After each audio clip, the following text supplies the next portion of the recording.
Mark Denholm at breakfast podcast. Hello and welcome to episode 263 of the best bits of the Atom Radio Breakfast Show podcast. And this is Mark Denholm from The Breakfast Show. Saturday, 27th of April it is when this releases, which means this time next week will be in a bank holiday weekend because next Monday, not the one coming but the one after, is a bank holiday for May Day. So there is that to look forward to. But between now and then, let's get the best bits of this week's breakfast show, which did include, fun enough, bank holidays and bad form on haggling. In my opinion anyway, bad form on haggling. Plus also your best haggles as well. We had passenger etiquette when you're the passenger in somebody's car. We also spoke runaway horses, and not the famous ones from London, but another one. And a benefit to being short that's not really a benefit to being short. Mark Denholm at breakfast podcast. We are back at Monday, and we are now within 2 weeks of a bank holiday as well, which is also good. And after that, 3 weeks further down the line is another bank holiday, which is also good. However, after that, you are then, 3 months away? End of August is the next one after that. I might stand for election based on there being more bank holidays in the year, or at the very, very least, better spaced out bank holidays. That's what we need, isn't it? We need better spacing of the bank holidays if we're not getting any more. Mark Denholm at breakfast podcast. Let's find out the top 5 of your best ever haggles.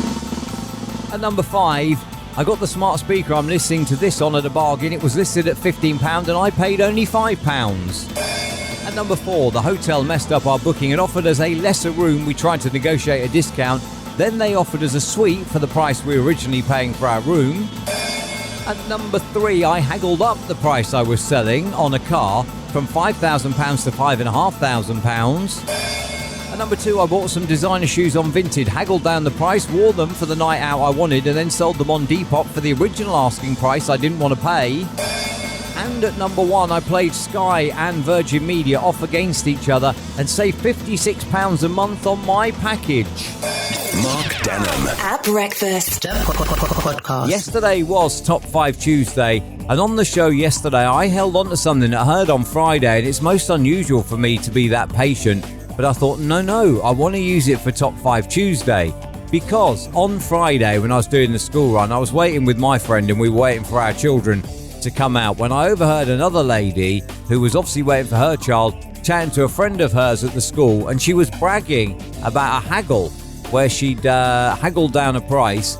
However, it was in a charity shop, and I don't really agree with that, if I'm honest, because like I said yesterday, the money in a charity shop, if you go in the BHF shop, that money goes to the British Heart Foundation. If you go in cancer research, that money goes to cancer research. People have donated those clothes. They're already cheap enough as well and at a bargain price. Therefore, I think you should just pay what it says in a charity shop. But there you go. This lady, however, was boasting of her haggle in the charity shop. This is Mark Denholm at breakfast. Atom Radio. Wednesday is all about backseat drivers and the 20 telltale signs that you are a terrible passenger in the car have been revealed, and these include, should we do the whole 20? Changing the radio station. No. When you're in my car, you do not change the radio station. Making rude hand signs to other motorists, holding on to your seatbelt for dear life, telling the driver off for not thanking someone. My son does that to me. Shouting abuse at other road users on the driver's behalf, grabbing the steering wheel. Oh no, I'd never stand for that. Leaning over and honking the horn, leaning over and turning on the driver's indicator. I bet that happens a lot to people who drive BMWs and Audis when their passengers don't drive BMWs and Audis. Flinching when the driver passes too close to another parked car, telling the driver to speed up, telling the driver to get in the other lane, complaining about parking spaces that the driver has chosen, pressing on an imaginary brake from the passenger side, gasping at the slightest braking movement, shouting brake, ordering the driver to slow down, proclaiming I wouldn't have come this way. I often say that to my sat-nav. Shouting watch the cyclist. That's Hyacinth Bouquet, isn't it? Watch the cyclist there. Giving directions like left, and gasping when the driver gets too close to the car in front. There we are. That's the top 20. Mark Denholm at breakfast podcast. And we say morning to Richard Brown, who will be on his way into work again today. continuing to keep the nation moving yesterday. And I have to say, I messaged Richard yesterday a link to the story about the horses on the loose.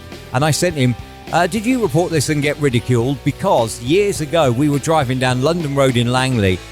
We come off the M4 at Junction 5 and I was going to drop him home. And he lives in you go down the London Road and turn off. And that's where he used to live with his mum. And we're driving down the London Road. He's like, do you see that? That's a horse. Now, bear in mind, this was, it was dark. It was late at night. And I said to him, oh, don't be so stupid, you idiot. And he's like, no, there's a horse on the central reservation. I was like, shut up, you idiot. There's no horse. And he's like, look, turn around, go have a look. So I've swung around, and as we've driven past, sure enough, there is a horse stood on the central reservation on the London Road late at night. So I had to then go round the M4 Junction 5 roundabout, drive back again past the horse, while Richard is now on the phone to the police reporting this horse. Now, you see, even then, he was keeping the nation moving even then before he'd got his current job. But no, he played no part yesterday in reporting the horses rampaging through London and the devastation that they caused. And hopefully all of the damage gets sorted, the people all recover from their injuries, and hopefully the horses are okay too.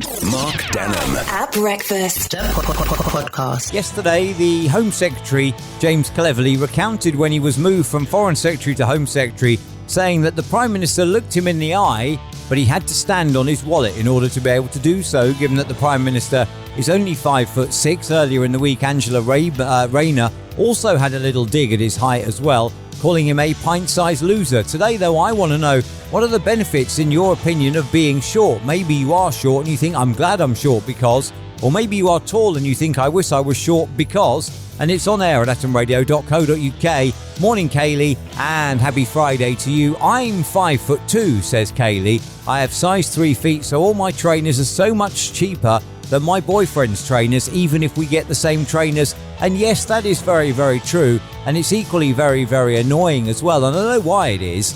It's because you're in what's considered child's trainers, but then it's just not fair, is it, on people who have normal size feet? Mark Denholm. At Breakfast. This is Atom Radio. Morning, Tash, and I'll get to you. Tash says, the lady earlier who mentioned, you're talking about Kaylee, by the way, the lady earlier who mentioned cheap trainers didn't, however, mention the difficulty in getting nice shoes for like work and going out and stuff like that when you only have size 3 feet. And yes, I suppose there is a flip side to that as well. Size 3 feet are quite small, aren't they? And I guess therefore the range of, I don't know, maybe more attractive dress shoes is limited when you are a smaller size. Fair point, Tash. However, that's not a benefit to being short, though, is it? You've turned my show around, turned it on its head. Mark Denholm. At Breakfast Podcast. See, now that is a benefit to being short that is not a benefit to being short. Yes, your trainers are dirt cheap if you only have tiny feet, which most short people do. But alternatively, your choice of actual shoes, they're not as good because you've got very small feet. And I'd imagine, to be fair, that's the same as well if you are a lady who has incredibly large feet. So then again, who knows, eh? Who knows? It's probably best that we don't really touch on that too much so as not to cause offence. But there we are. Thank you as always for checking out the Best Bits of Breakfast podcast. Make sure you listen to the show. It's back Monday and it's the last full week for a week because after that we're into a bank holiday for May Day. On the first Monday of May on any given year, you get the May Day holiday, and the good news is that there are 2 bank holidays coming up in May as well. So Monday, 6 a.m. on atomradio.co.uk, online radio box, tune in, and indeed on your smart speaker. Don't forget to hit the subscribe button either in your podcast app or on YouTube as well. And don't forget to subscribe to Will Denham, my son, on YouTube. He's closing in on 1,000 subscribers and he'd be very happy if you subscribe. Thank you for checking out the podcast and enjoy the rest of your weekend. Mark Denholm. At Breakfast Podcast.